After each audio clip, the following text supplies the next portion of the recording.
now an interesting deep impact meets Independence Day story. There's an interesting thing floating around where something that was initially detected to be a comet is being speculated by some people in the astronomy astrophysics community to be like an alien probe.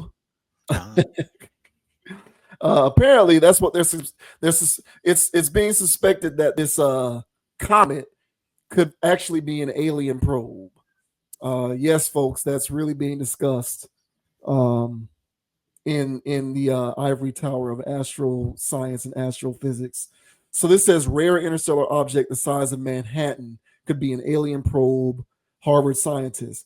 I might stumble my way through this. There's a lot of scientific jargon here, but mhm. I'll do the best job that I can. It's probably nothing. Hardy har har.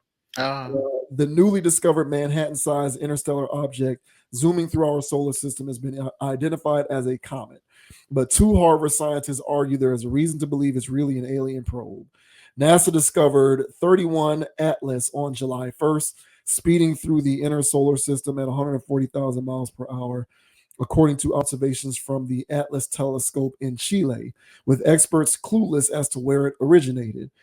Harvard astrophysicist um, Avi Loeb suggested in a new paper that the object, only the third interstellar object ever detected, could be an intelligently directed alien craft observing Earth with possibly hostile intentions.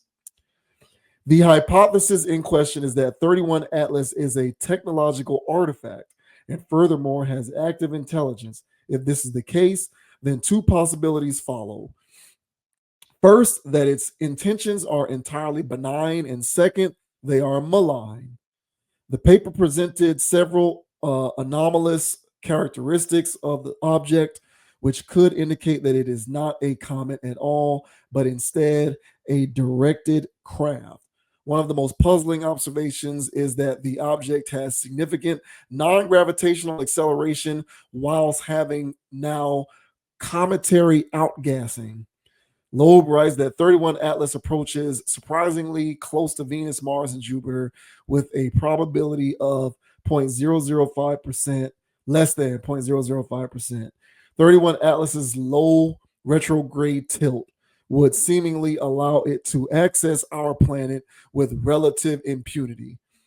All right, I'm going to skip through this because this is just at this point, I feel like I'm reading a scientific journal here. right.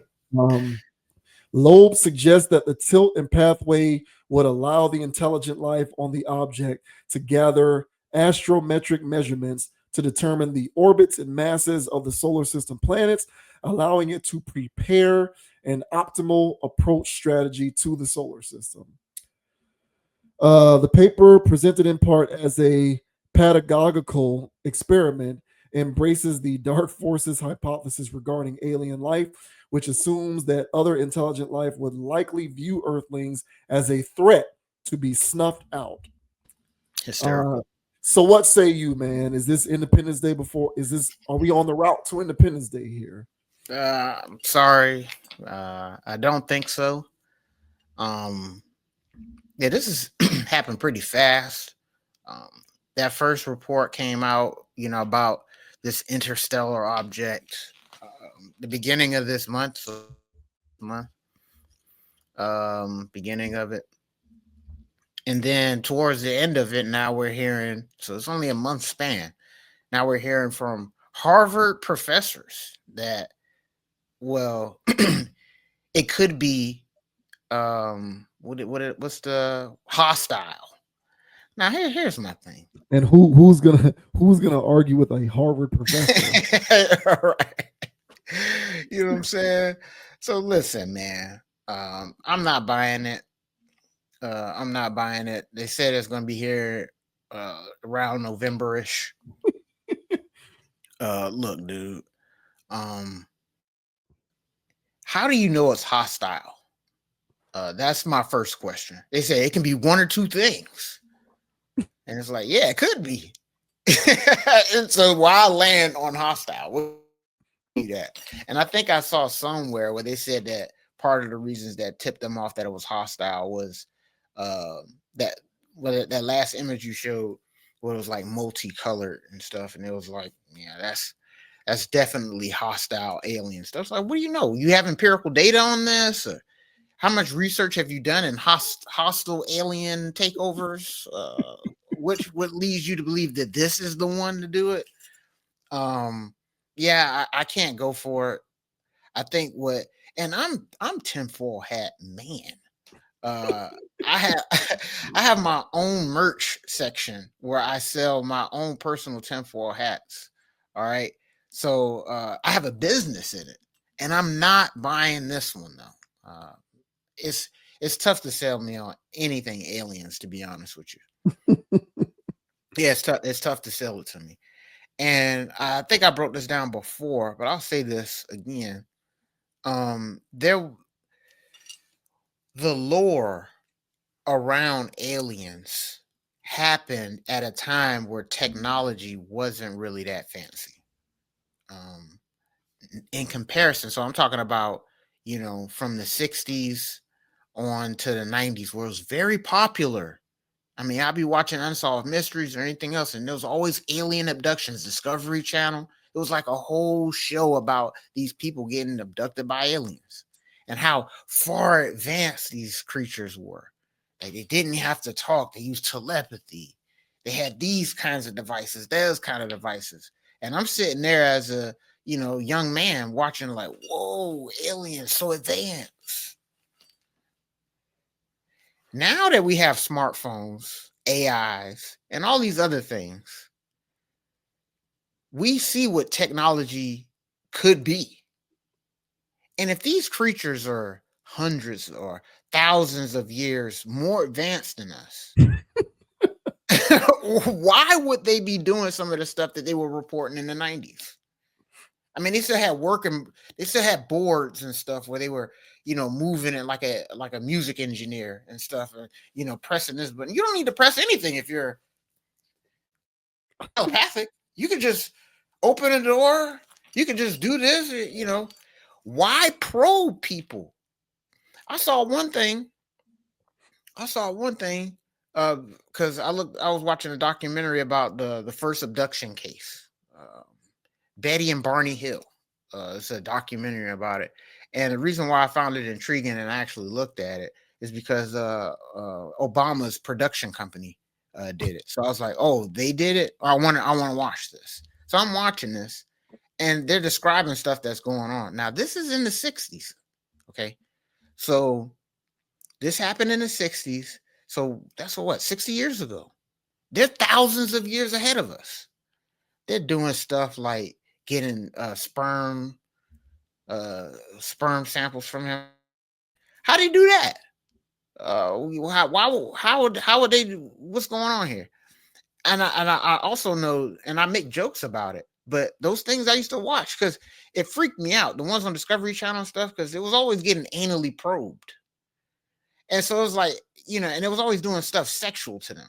So they'll do stuff sexual to the men, and they'll do stuff sexual to the women. And I'm like, I don't think I want to get abducted by aliens. I think they're on some freaked out time. They're on some Christian Watkins. But hey, he's Watson to me, man. So I'm like, hey, man, I don't think these aliens is my cup of tea, bro. So long story short, I don't buy none of the stuff.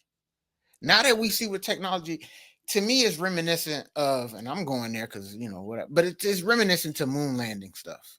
That you can pull that off in 1969 because of where technology is, where movies at, what people know about stuff in space and all this other stuff.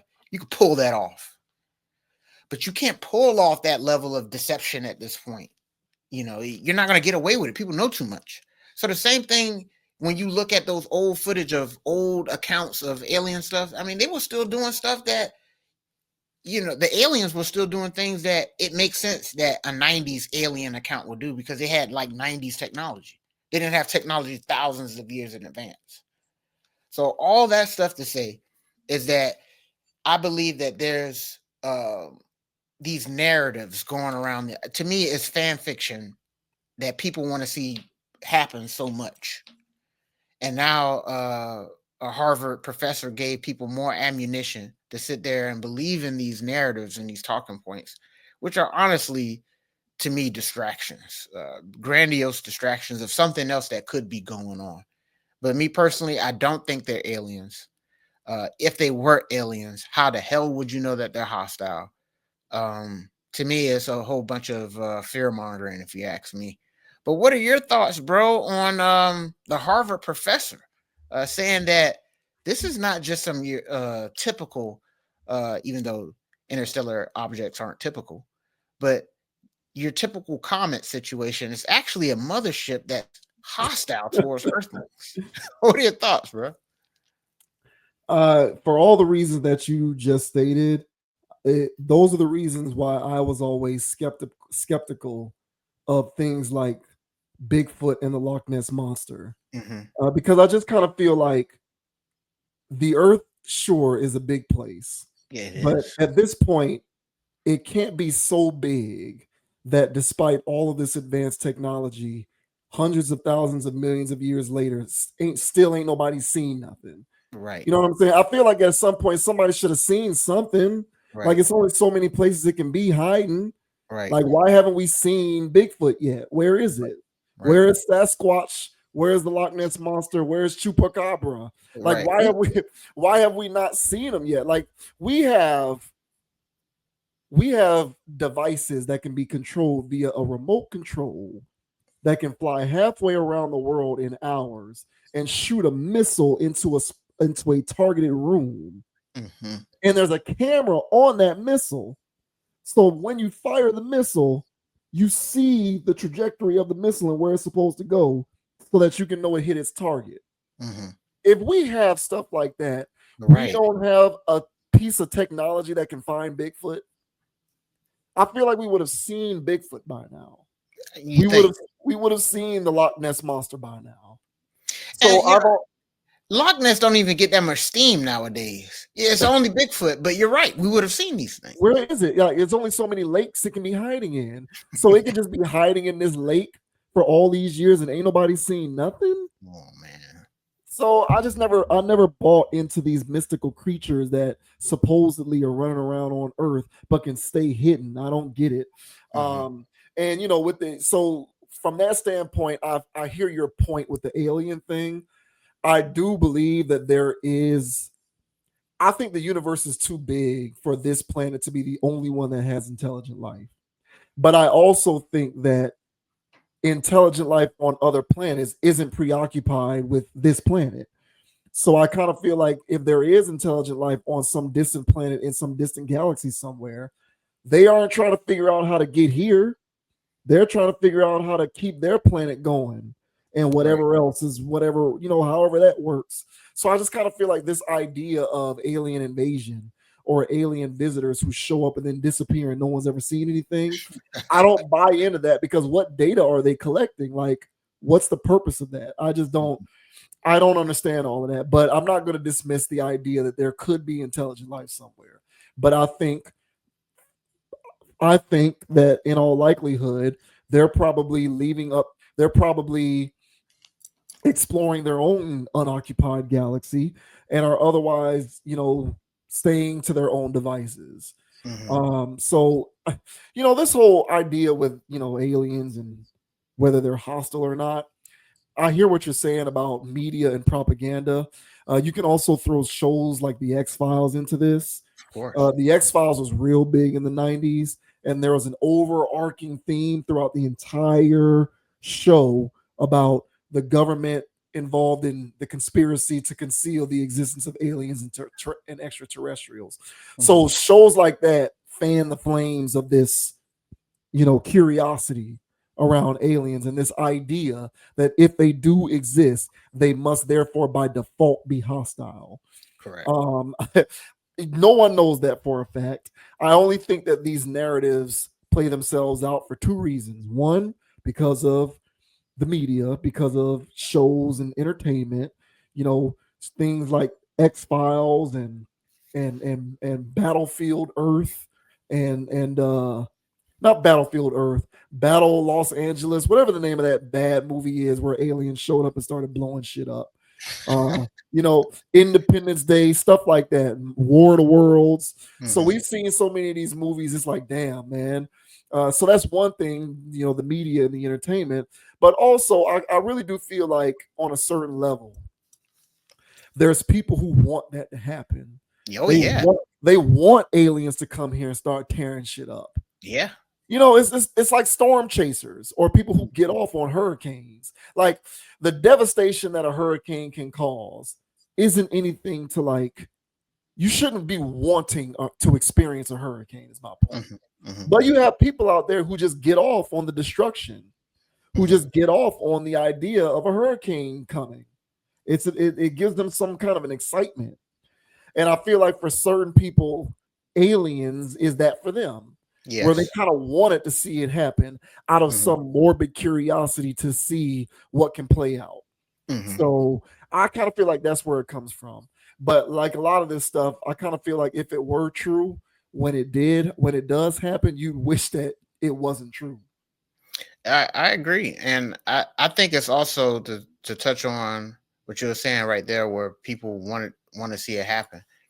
I also think it's a form of like escapism to life. Life is kicking a lot of people's ass, It is. It is. Yeah. and some people have religious deities that they lean on, that they want to come back to to destroy this place, to get it over with. Some people may believe in those religious deities, but they might think that's a little too far fetched. But they definitely believe in aliens, and so then they'll just, I want the aliens to do it. Somebody just take this place out. So yeah, there's people that want to see that happen. There's some people that think that a mothership gonna come down and be like, let's hop on, y'all. Let's. I'm not getting on no mothership. But, hey, this place is kind of wild. I ain't gonna lie, but might be some probing going on if I get onto that thing. I don't know what's happening, man. Y'all got a bad rep. Y'all need to change your PR team. But all in all, man, I do think that this is it's funny. I'll be watching your boy Ice Cube to speak on movies. He's got I've I think it seen it. came out now. No, yeah, I've seen the trailer. Yeah, Yeah, man. yeah. Because they playing into it, man. And that's why I was like, boy, our boy, Ice Cube, just state sponsored movies talking about aliens, man. So I said, nah, I can't get into that.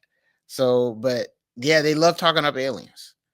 And now I know this was a Harvard professor, but I mean, we've been getting, um, you know, congressional hearings about UFOs now. So this situation where they're like, well, declassify, declassify. I'm like, this is very coincidental. How about you guys declassify that list? But they're not going to do that. They're not going to do that. They'll tell me about some aliens and possible hostilities. So I'm sorry, guys. I'm not going for it. I think it's a bunch of rigmarole. I think it's just more stuff to get the people riled up. Um, yeah, I don't believe that there's going to be anything happening, but we'll see, man. I've been wrong before, but there's been a lot of things that come up and they say by this August, by this Yeah, November, and those yeah. days come and go, and those people don't say nothing again. So this could be just another situation, or we might actually see Independence Day for real. We'll see. Yeah, I think it's a morbid curiosity. I think Mhm. people just want, for whatever reason, there's an aspect of human nature that wants to see death and destruction. I don't know why we have that aspect of our nature, but we do. And so I think that's that part of our nature speaking out. Mhm. This morbid curiosity with aliens, because whenever the conversation around extraterrestrial life comes up, it's usually within the context of hostility. No one ever talks about extraterrestrials being benevolent and coming to be friends with us. Like most of the time, it's always they're going to come and tear shit up. So I kind of feel like people just kind of want to see it play out, very much in the same way that you have a lot of people who get excited whenever there's a hurricane coming. Mm-hmm. And like a lot of people are like that. Like this thing is going to cause a lot of problems, but there's some level of excitement that people get out of the impending doom. They can't they just want to see just how much this hurricane can tear shit up. Yeah, that's Now, true. are they going to be feeling some type of way if it's their shit that gets towed up? Sure, they will. But I guess they're playing the odds on that. They're playing the odds that it won't be their stuff that gets towed up. So from that standpoint, I come out of this unscathed, but I just want to see just how much this hurricane can tear some stuff up. And that's the same thing with this alien dynamic. I feel, Yeah. you got a lot of people who want to see how bad a tornado. I never want to experience being caught in a tornado. I don't want to experience that. No, no, No no, no. way. I've seen the stuff that I've seen with tornadoes running through stuff. I don't want to get caught in that. I mean, No way, man. And like, I I guess, don't want to be I don't want to be on the sidelines. Like I live in that area and the tornadoes getting busy in that area, you know. But if I'm with some chasers, bro, I don't know, man. They're so crazy looking. I guess I'm part of the crowd there. They're so crazy looking, man. It's like, damn, look at that thing. See, I guess I'm man, part of that crowd, man. I imagine, I imagine living like in Kansas or Oklahoma, and I'm in my house, and all of a sudden the sky just gets dark and it's windy, and I hear that loud ass horn. Yeah, yeah, And now I got to run into my bunker and hope that it doesn't take my house with it. yeah. I ain't trying to deal with that. That's And fair. I don't know. I live in South Florida, so maybe I'm used to hurricanes because hurricanes really don't scare me. But I don't know. There's something about these tornadoes that's different than like a hurricane. I don't know, but but you get people who get off on that stuff. They get off on just wanting to see the death and destruction. Mm-hmm. And I think it's that same aspect of our nature that is coming out with this fascination over, aliens. Because it's always the context of the conversation is always about them being hostile and blowing, like they're going to show up with the laser beam and just start taking us out. And it doesn't help that like the movies, reinforce it. Mm-hmm. War of the Worlds, they showed up and they started tearing shit up. Independence Day, that whatever that movie is called, there was another one where the spaceships just showed up and started tearing shit up. So it Mars is Attack. what it is, man. But yeah, I think that's another one. That was Mars Attacks was funny though. That was Exactly, man. yeah. But yeah, I think it's morbid curiosity. But I'm with you though. If they are out there, I think that they are far more preoccupied with making sure that their own planet continues to survive, let alone trying to figure out what we're doing here as we continue to destroy our own planet. Yeah, and last thing I say, and I agree, if they're so advanced that they can tear through wormholes, why are they sitting around here going, 5 miles an hour so everybody can see them? Yeah, I'm not yeah, going for it, man. Like y'all, they got to do better with this stuff. yeah, Let me start writing these things. It's gonna be off the charts. yeah. Or they would have shown up and did what they wanted to do by now. I mean, we've been here long enough. What's taking them so long? Man. Like, if they're so advanced, why are they always getting in and getting out unseen? Yeah, what y'all scared of? Shit.